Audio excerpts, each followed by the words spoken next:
Welcome to the Baseball Insiders Prospect Show. I am Adam Weinrib, joined as I am every Tuesday at noon by fan-sided prospect guru Eric Cole. And this is not the final prospect show of the year, but it's an appropriate time to deliver a whopper because the minor league regular season is done for all intents and purposes. We're getting to the finish line here. So we figured why not deliver you a big end of season content blast, our award winners, our personal picks for a bunch of victories this year from prospects who emerged from the shadows, big names, hot tools, and yes, really good hats.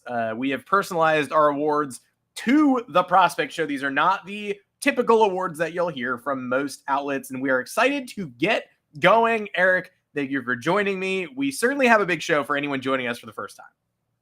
Yeah, and I'm still kind of adjusting to the end of the 25 season in general, right? I mean, the minor league season, if you follow the minor leagues a lot, it kind of like transitions you towards the off season because the lower leagues, they end early, and then AAA ends, and then the postseason happens for the big leagues. So I enjoy kind of that part of it, but at the same time, it's also kind of hard for me to come to grips with it. Like, I'm like, hey, let's check on these prospects. Oh, right. They haven't played in 2 weeks. Never mind. I don't have to look anything at all. This kind of is what it is. So, again, enjoying myself, but at the same time, it's a little bit bittersweet because I enjoy minor league baseball every year. Yeah, and rest assured, there is still plenty of action. I mean, the Yankees Eastern League playoffs begin this week with a rotation of Ben Hess, Carlos LaGrange, and if it gets to Game 3, Elmer Rodriguez Cruz against the Rumble Ponies. Like, there's stuff going on, rest assured. But we do have essentially full seasons in the books from which to judge. I think a lot of the names winning honors today will be familiar to watchers of the Prospect Show, which again is noon Eastern every Tuesday here on the Baseball Insiders channel and digestible on the Baseball Insiders podcast feed on wherever you get your podcast, whatever your favorite platform is. Join us in the Discord. Hit that join button below the show if you're already subscribed. You can ask Eric and I questions between shows, as well as fan-sided MLB insider Robert Murray. That is where he does his private Q&As in the Rumor Mill tier every Thursday at 3 p.m. Eastern time. You can also read Eric's supplementary column on the Baseball Insiders feed on fansided.com/baseball-insiders, as well as some weird stuff that escapes my brain and Robert Murray's insider notes and tidbits. Please subscribe to the Moonshot as well. Eric and I and Robert all contribute to that. That's Fansided MLB's weekly email newsletter delivered right to your inbox. And again, on the Baseball Insiders feed on fansided.com. Okay, without further ado, I forgot to get a drum roll, so I am just going to play the sound of Chandler Simpson's pitter-patter feet between first and second base, swiping yet another bag. We are going to rattle off a whole bunch of awards, some typical, some fun, some a little bit in between. But let's start with the prospect this year who we believe deserved the biggest jump in top 100 lists. Now, plenty of 100 lists. I love them all. Pipeline Baseball America, big fan of whoever's putting out top 100 lists. So this is not saying this player deserved this specifically on one specific list. This is just saying the guy who started not from the bottom or maybe from the middle, or maybe I just wanted to see a little more and then we got it. And my guy here is Jesus Mate. I apologize if I claimed Jesus Mate and you wanted him, and I know we're gonna run into several potential pitfalls where that guy is. I mean, he wins for both of us, but Mate got the double-A cameo this year, which I don't think I saw coming when he got the high A bump. I didn't think he was going to end his year in Biloxi when that occurred. He is still just 18 years old. And if you're still waiting for the game power to unveil itself regularly, I understand, but pretty hard to expect more out of a guy who projectable at the start of the year and then lived up to almost every expectation as an 18-year-old shortstop rising through one of these supreme systems in the game. Eric, who is your winner here for someone who leapt up the top 100 list this year? I love the Mate pick. Luckily, we had taken notes beforehand. I kind of knew who you were going to be picking, and I tried to avoid where it made sense to not overlap too much. We didn't get into any bare knuckle brawls. Like we staked our territory. If there was a situation where you wanted me to donate one to you, I happily would have. But I do feel like we have covered our bases here. Yeah, and I'm going with another Brewers prospect, which I guess is going to be pretty good news for Milwaukee fans because I'm going Luis Pena. He's a guy that I think was a bit undervalued coming into the year. He just had such a good year the year before that I think he probably should have gotten more love than he did. But again, with international prospects, outside of Mate, who, again, had some hype coming into the season, but I think he was a lot better in terms of what he showed this year than a lot of people thought. Whereas in Pena's case, they were like, it was more of a wait and see mode. His profile isn't as like impactful necessarily as a guy like Made is, but all of a sudden now he's like a consensus top 20 prospect in baseball. He's a really good defender. He can absolutely fly. Again, more of a contact top of the order type hitter, but a guy who's going to be fit right in with that Milwaukee team where those scrappy, speedy guys who are pretty good at playing defense, you just put them in the field and you just teach them good fundamentals and let them run. And we've seen what happened with the Brewers this year. And they have more pipeline of more of those guys coming. They have kind of a guy with like the hot shot prospect like Jackson Churio was. They have that in Made now, and then they have Pena, who's right with their alley as a kind of a support player. So I like him a lot in terms of this kind of profile. And he jumped way up. Again, I think he's like 16 on Pipeline's list and 15 or 16 on Baseball America's, which is like, again, a big jump compared to where he was to start the season.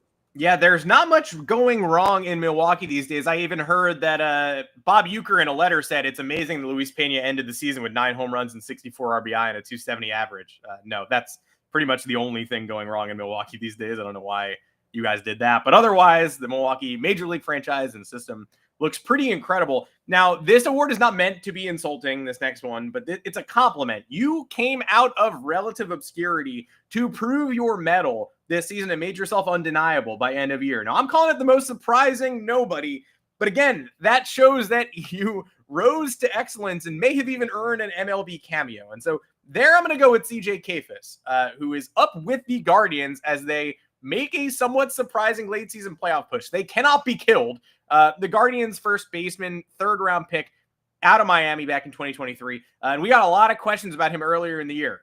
How do you rank him coming off a season when all he did was hit last year? 291, 904 OPS split between high A and double A. And when he got to double A, the power did not leave him 10 homers in 67 games.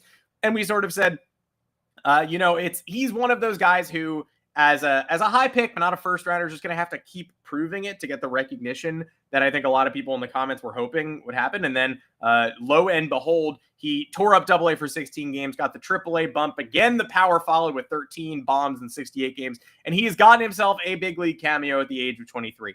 Not necessarily the results he was hoping for yet, but a couple of big hits over the past couple weeks as the Gardos continue to linger at the bottom of the bracket. They are right now the first team out of the American League playoffs, which I think is insane. And I think for a lot of people not watching the bracket right now would be surprised to hear that is true.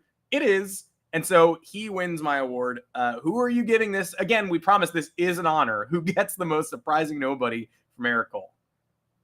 Kayfus is such a fun player too, just because he's, that kind of, someone like people call hitters feast or famine, but I think that they focus too much on the famine sometimes, whereas sometimes you just have guys who just feast constantly, and his impact, when they impact the ball, they're just a difference maker. And Kayfus kind of fits that mold for me. He doesn't do a lot of things overly well, I don't think, but the guy just hits the crap out of baseballs. I went in a slightly different route. I went with Caleb Bonnemer from the White Sox. Look, there are going to be people, particularly White Sox fans, they're like, hey, he was a 2nd round pick. This is not a nobody. I will bet you 90% of baseball fans do not know who Caleb Bonnemer is, because high school bats that are picked in the 2nd round are not people that fans know yet. That doesn't mean he was objectively bad or didn't have talent. More importantly, I don't think that anyone, even if you knew who Bonnemer was, would have thought that his profile, especially since he didn't play at all last year, meant that he was going to immediately jump on the top 100 list. But that's exactly what he did. He's in the middle of the top 100 right now. He's just mashing the ball. He's already been promoted once from low A to high A. In terms of a 2nd round pick, the Chicago has to be thrilled that they got this kid. He just seems like he can do anything with a bat in his hands. I have some questions about the future defensive home, and you have to kind of see what he does against AA and AAA pitching. There's been some debate as to whether or not he's going to have some issues with kind of more advanced breaking balls and pitchers who know how to sequence their pitches. But at the same time, right now, this kid is a young kid and he's already just mashing. And I think that he's going to continue to open some eyes and get more on people's radars next year. But coming out of where he was as a guy who didn't play at all last year in professionals after he got drafted and was not on any top 100 list because, frankly, he shouldn't have been. Now, all of a sudden, he's a consensus, one of the top prospects in baseball and definitely one of the White Sox best prospects. It's really good for him. I'm really happy for the kid. I like those types of stories where it doesn't have to be 1st round picks that have the pedigree or can be exciting very quickly. In this case, Bonnemer really showed out. Lot of Caleb Bonham coverage on SouthsideShowdown.com. If you're not reading, you should be. And he's appeared in the comments plenty. So well-deserving of this, especially well-deserving of this honor on the Baseball Insider's Prospect Show, where he has been not quite a main character, but a pretty good supporting actor over the course of the season. Now, the next award I want to give out is for Most Electric Prospect. And there's going to be recency bias here because this is just people who have, this is the spiritual sibling to Most Eye-Popping Number, which is the next award that I want to give out. But it's basically, for me, the embodiment here is during the 2025 season, who did something completely jaw-dropping for an extended period of time while raising their profile. So it could be just most elite prospect. I think it easily turns into that. But for me, for my money, I want to spotlight someone unheralded name in Kendall George, the Los Angeles Dodgers first-round pick in 2023, 36th overall in the supplementary round, a compensatory round. I understand if you sort of stop paying attention to George when they took him, like Dodgers, high school bat. I mean, the Dodgers are stacked.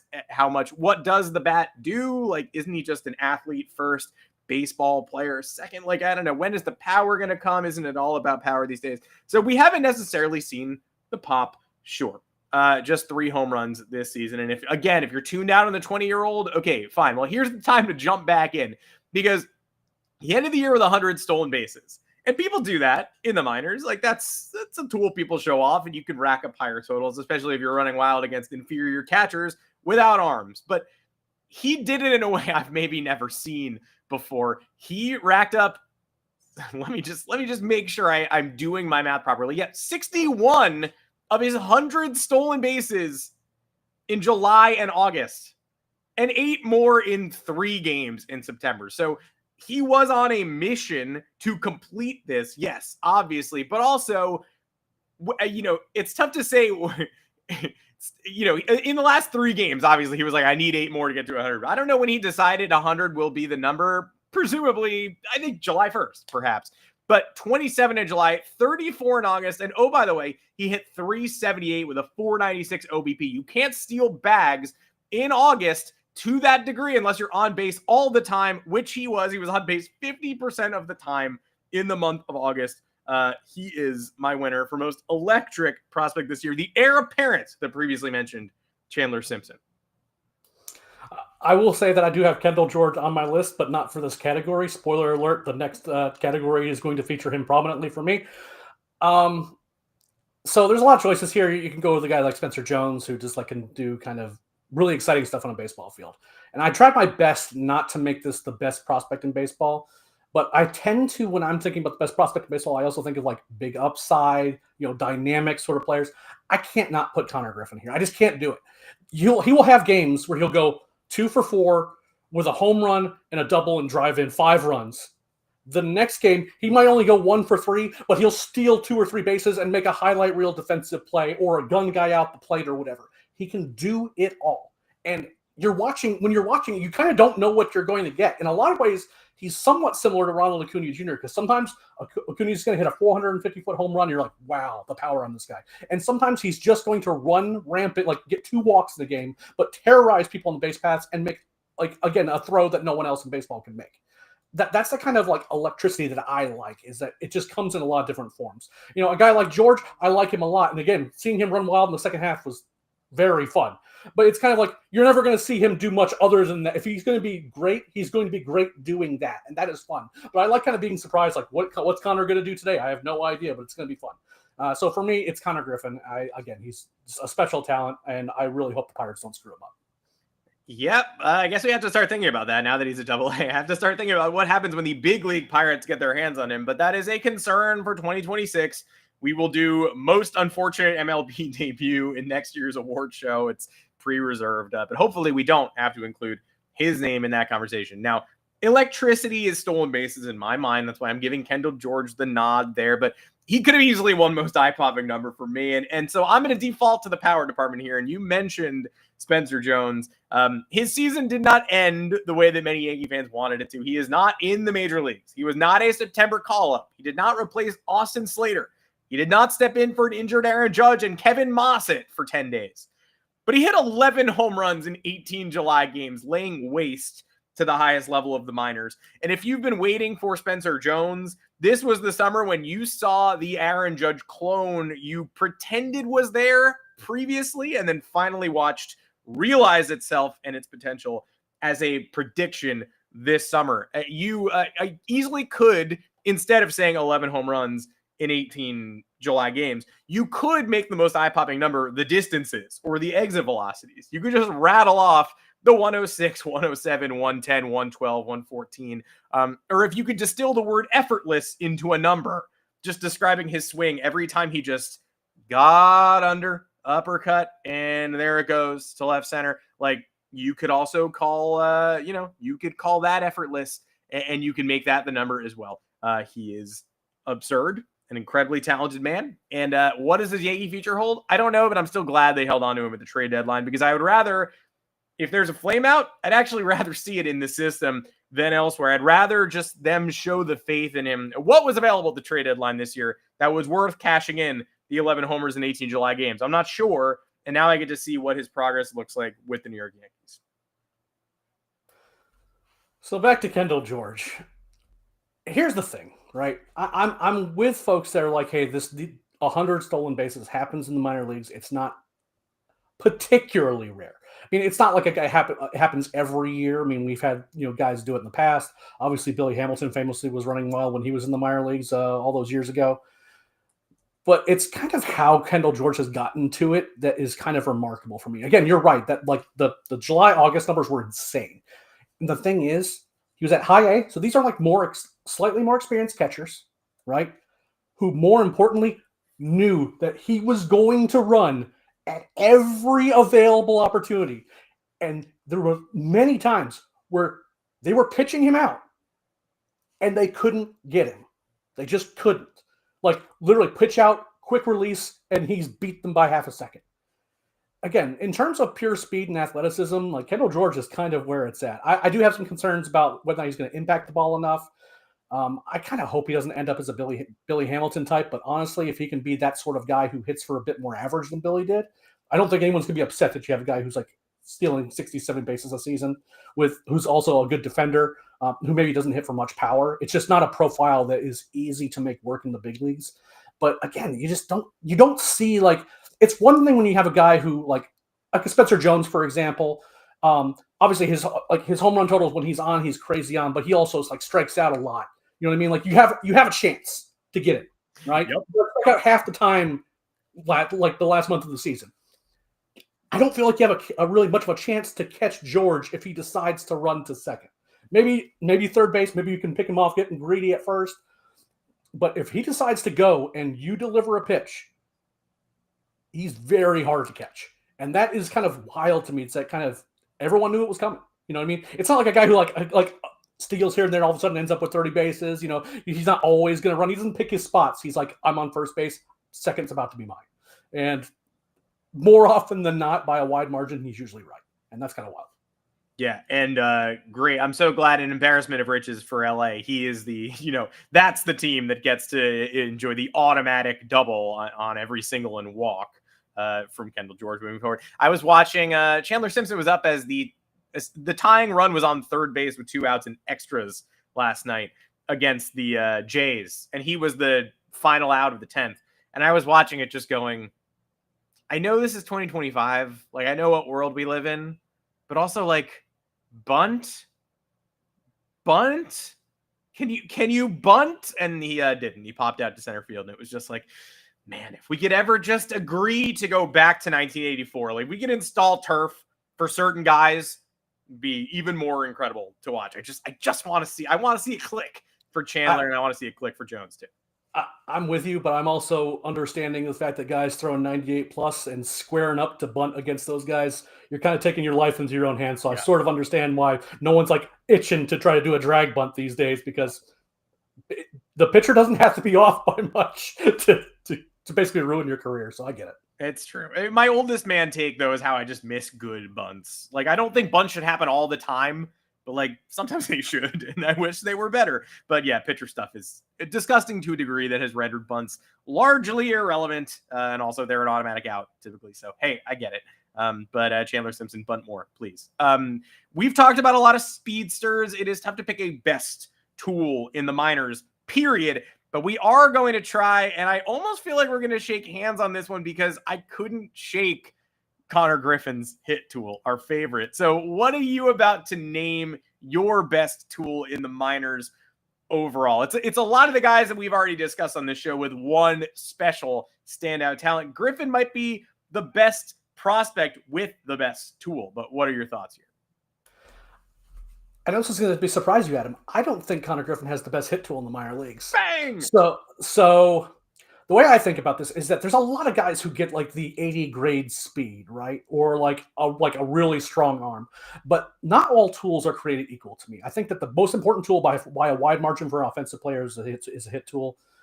Again, like a guy with 70 control, but with a 40 grade fastball doesn't make much sense to me to be too excited about it. Like being able to get to your other tools is contingent on certain other tools. So I tend to prefer like hit and power. I like good defense. I think there's an argument for Carson Williams' defense here. It's certainly not as bad, but he can definitely defend at short.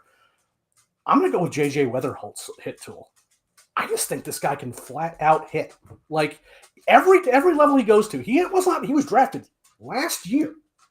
And you can't get the guy out. The only way he has a bad stretch is if he gets hurt. And that hasn't been for long stretches. I just think that he's one of those guys who can just put the bat on the ball.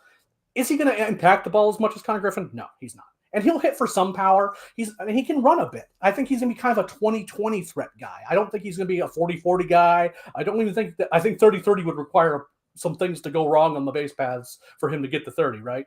But in terms of just the ability to hit, he's a big leaguer right now. Full stop. I don't think it's particularly close. Now the Cardinals kind of in a weird spot. I understand why they wouldn't promote him super quickly. But at the same time, I start thinking about this 2026 Cardinals team, and they're just going to be a team that annoys me. I'm, again, not a Cardinals fan at all. But you have a guy like Mason Wynn who just makes throws that just like humans should not be able to make. Really annoy, and just guys like JJ Weatherholt, you just can't get them out. They fight through every pitch and every at bat, and then they just hit line drives all over the place. And then again, he doesn't feel like a guy who's like completely game changing, or you have to change your entire game plan around. But he's also not really a guy you can game plan around, because if you walk him, he'll try to run a little bit. He'll make good decisions out there, and if you throw him strikes, he's going to be able to do at least some damage. And you have to kind of respect the fact that he can yank one out. Worst comes to worst. I think he's the best hitter in minor league baseball. And in terms of tools, when I'm thinking of the most important tools to me, which is generally a hit tool, I think he has the best one in the minor leagues right now. Again, there's other guys that have really great tools. Connor, again, we talked about multiple guys who are super crazy fast, but for me, it's Weatherholt. That could be a preview of the Rookie of the Year race next year, and is the reason I'm going to shuffle our awards around a little bit, because we also wanted to do the most likely players to cause havoc in MLB next season, and mine is JJ Weatherholt. The stars are just aligning. Like you said, fits the Cardinals ethos. Like, even if the Cardinals are currently struggling to return to what they used to be, the Cardinal way, plays the game the right way, etc. They seem to roster just an eternal collection of 32-year-olds who played fundamentally sound baseball and hit 30 home runs apiece for like 25 years. Like, there were Alan Craigs in the farm system nonstop. Now the Cardinals are odd. I thought this year would be the year that they would return to prominence on the heels of so many 24 and 25-year-olds with individual skills. Brendan Donovan, Mason Wynn. Like, Wynn provides a degree of electricity we haven't seen from the Cardinals in a while. Victor Scott would have fit in perfectly on the 85 Cardinals. And Weatherholt completes the picture for me, especially with Nolan Arenado looking towards the future and acknowledging the closing window a lot this week. Like, wow, this really feels like my final week at Busch Stadium. Like, sure does, brother.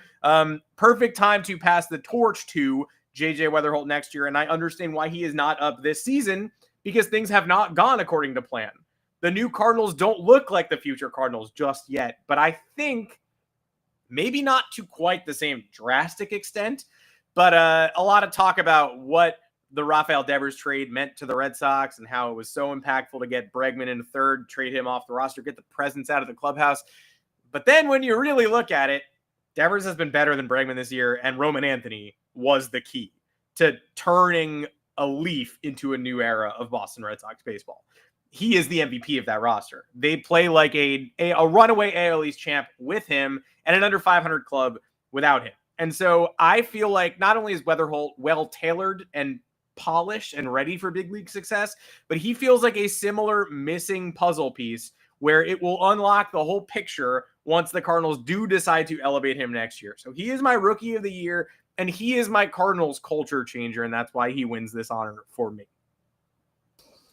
So I'm a little bit hesitant to make this pick because it's kind of, I'm not sure if he'll actually make it to the big leagues next year, but I think he's a really good shot. And if he's good enough to get to the big leagues, he's going to be a monster. It's the Twins' Walker Jenkins. This is a guy who can hit and hit for power. And this is he's going to be in a position where, frankly, the expectations aren't going to be overly high for the team once he gets there. Yeah. So he's not going to be in a spot where hey, we need you to carry us to a postseason spot. He's just going to be a guy who's going to, hey, we think you're good enough. Let's see what you can do, kid. And again, he moved up 4 levels this year. So, and 3 of the 4 he was amazing at. The 4th, AAA, again, hit like 250 or something like that. That's like his first time looking at the level. He was a prep bat when he was drafted a couple years ago. So it's not like, he's been moved very quickly. But now he's gotten a taste of AAA, and he knows that he's knocking on the door. If he comes in just a little bit stronger and he just impacts the ball early next year, I don't think Minnesota's going to have many qualms in saying, you know what, let's give this kid a try, because it's not like they have a roster full of guys who are going to stop him from taking a job, right? So if he get it, it's a bit speculative. And again, I like the Weather Holt pick a lot. You could make some arguments for a guy like Zaire Hope as well, or guys like that who have that sort of dynamic playmaking ability that if they get called up, they're going to do big things. Travis Bazzana's maybe a kind of a lower floor pick that if he gets promoted to the big leagues next year, he's just probably going to be a pretty good hitter, possibly a really good one, but he's probably not going to be bad. Whereas in Jenkins' case, a lot more variance, but at the same time, I think he might end up being a monster if he's good enough to get called up. I love the pick. I just spent the whole segment thinking in the names you're listing off. If we had a troll on the show, he would have said Roki Sasaki here. Like if we had Colin Cowherd, he would have been like, the most likely prospect to cause havoc next season was already up this season. And Roki Sasaki of the Los Angeles Dodgers. But we don't have a troll on the show, so that opinion didn't get shared. And I'm glad that we stuck to and Cowherd was busy. He couldn't come on today. And so I'm glad that we stuck to players who've yet to make their MLB debut next year's prospect class. But yeah, I do feel like the way that this was phrased, there was a chance to be really annoying. Like the best rookie of 2026 actually was supposed to be the best rookie of this year. And I'm glad that neither of us did that. And I'm also glad that Colin Cowherd had other plans and got to enjoy his vacation instead of coming on the prospect show. But let's get into the fun world, right? We've given out a lot of plaudits based on talent and on-field performance. We're going to give out an all-encompassing one and talk about the risers and fallers of the year, running back that segment as the show ends. But I want to have a little bit of fun too, because what are the minor leagues for, if not joy, if not between inning entertainment, if not for drinking a local wheat beer with your friends as the third baseman drops a throw from the pitcher on a bunt and it rolls around and hits a superstar in the kneecap. And what are they for, if not looking at the scoreboard and going, that guy's named what? So best top prospect name, I wanted to keep this to players who have a real big league future. Like you're seeing them on the scoreboard at Lake Elsinore right now. You could see them on the scoreboard at Petco Park in a few years. And so I can't shake Cruz Schoolcraft here. I just think it's sort of an undeniable drafty prospect name. He was visiting with the brass and the big league team in San Diego the other day. And I was like, man, it would be cool if there was a guy named Cruz Schoolcraft owning me every couple of weeks if I was in the NL West. So what is your choice here for the best, most fun, legitimate prospect name that we've got in the minors? So Schoolcraft's a good one. I did think about Josh Nixon, a.k.a. the password. Sure. Yeah. Those are 2 solid picks to me.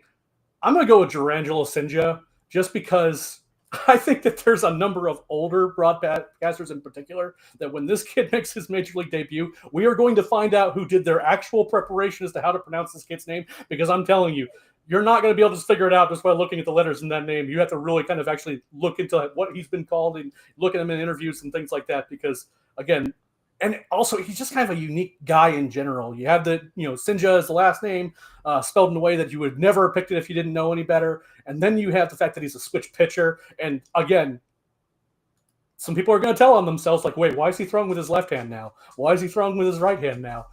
He's just one of those guys I think is going to keep broadcasters and fans on their toes as to, what's going on with him. So they're again, you could go with like those stereotypical, but like almost overly stereotypical baseball names. Steel Hall, it's like it's someone that you would pick as like, your MLB The Show name or something like that. But I like the weird names. I'm kind of with you. I almost went with Schoolcraft or Josh Nixon, but I couldn't ignore Sinja. He's such a fun prospect, even though I don't think he's going to be like a frontline starter or anything. I really hope that he makes it to the big leagues as a switch pitcher, because some guys are really going to be thrown off when they're like in the upper deck circle trying to figure out where his pitches are coming from, and then he starts throwing with a different hand. It's going to be good stuff.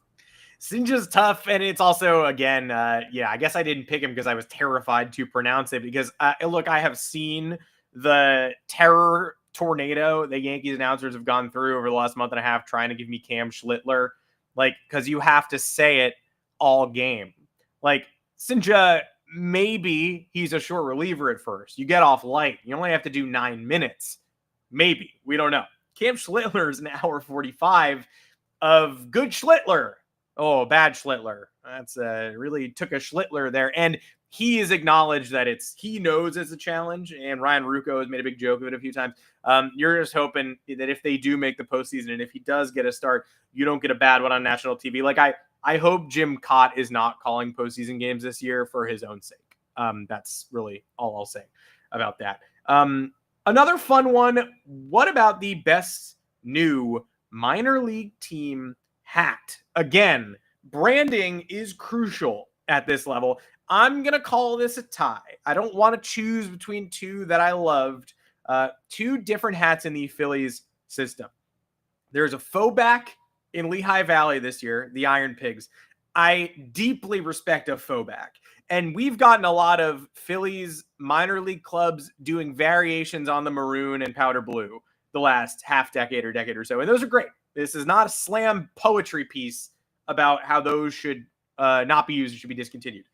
But it just made this year's Lehigh Valley faux back stand out all the more. They went in a completely different direction. They pretended that they had been around since the 50s. They gave us like a cream-colored pig head with a cream squatchy on top, red hat.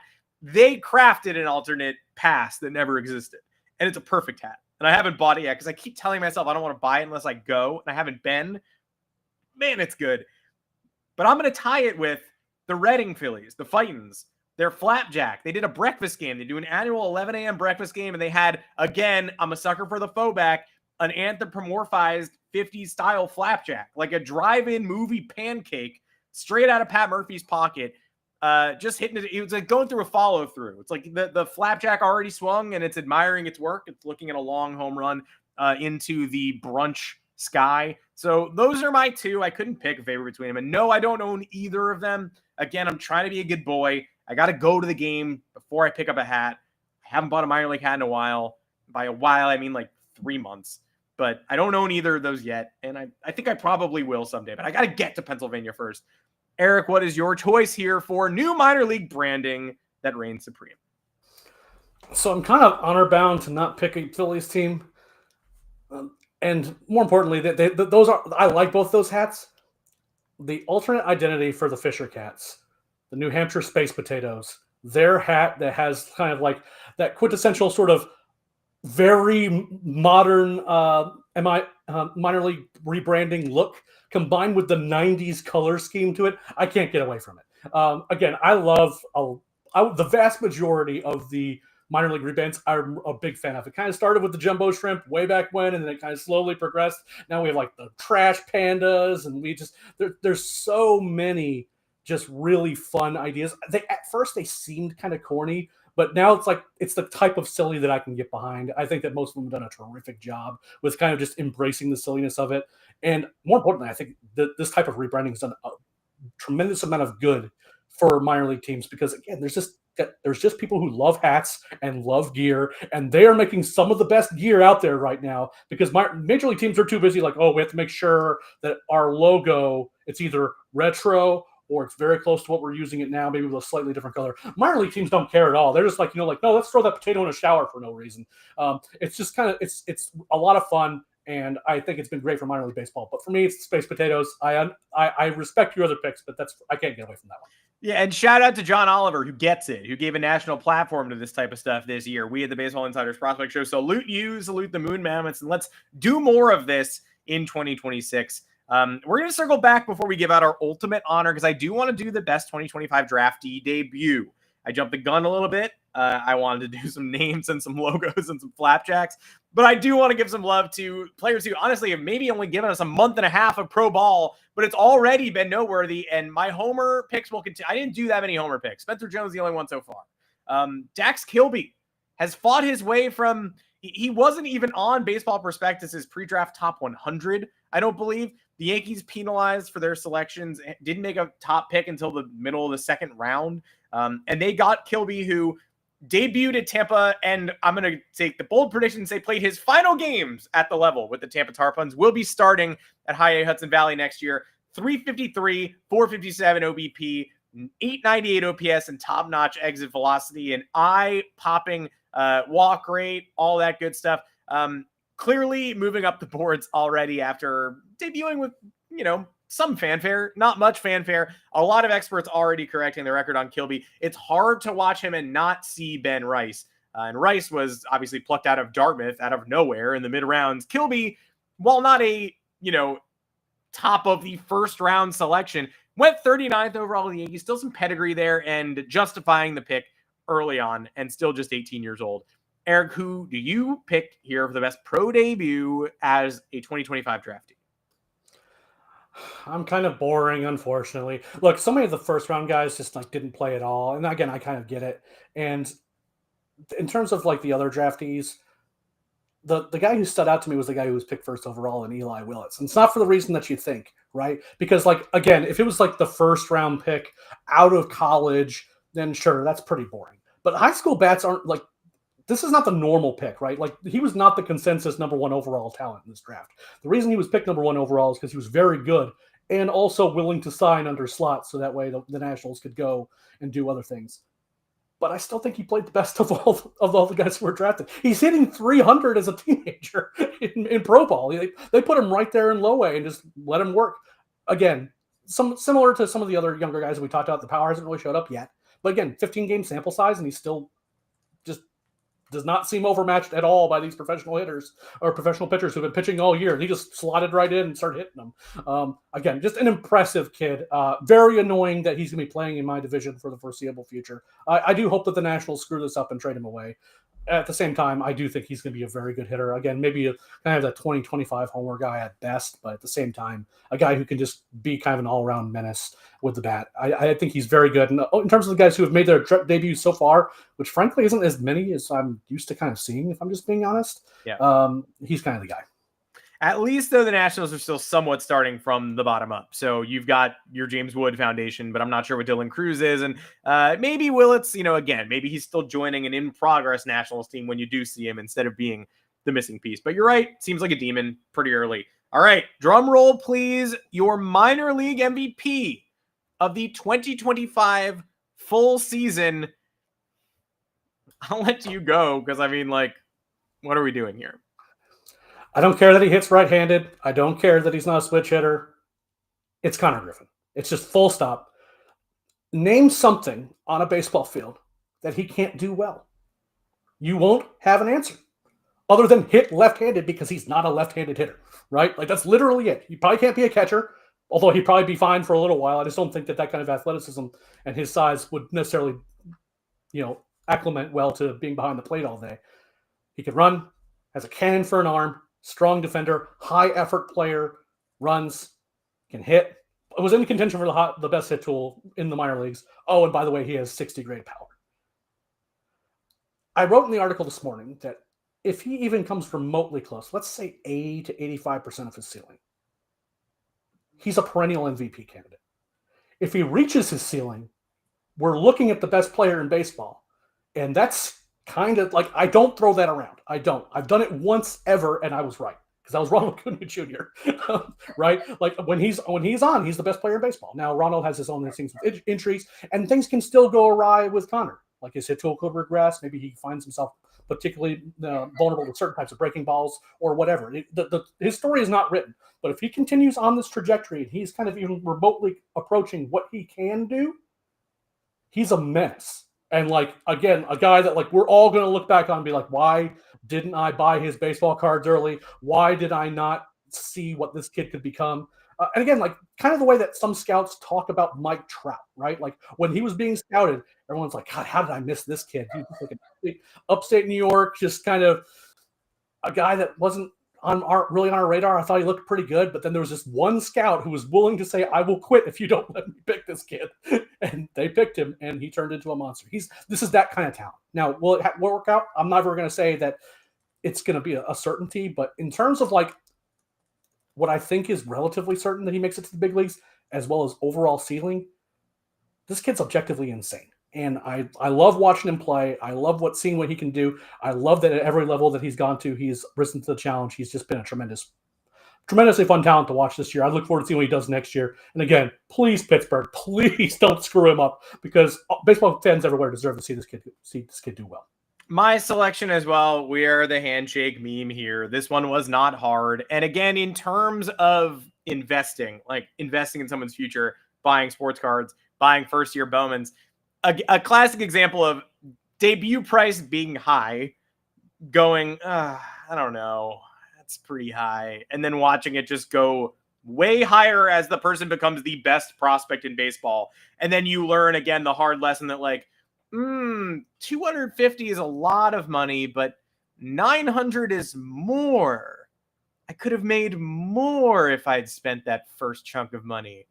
Oh, well. So yeah, let's not do that again this fall, but we probably will when 2025 Bowman Draft comes out. How did we do? Do you have a different pick, an alternate winner, an alternate reality? Let us know. Weigh in the comments. Weigh in on Twitter. Weigh in the Discord. We are going to wrap this show with the risers and fallers of the season, finishing with our favorite segment, our weekly segment, wrapping up the whole year. The 3 players who made the largest jumps and the 3 players whose statuses fell off the most this year. Let's start with the winners.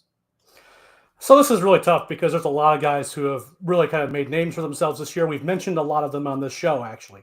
But I do want to try to go with a few different names. First, we have Dodgers prospect Zaire Hope.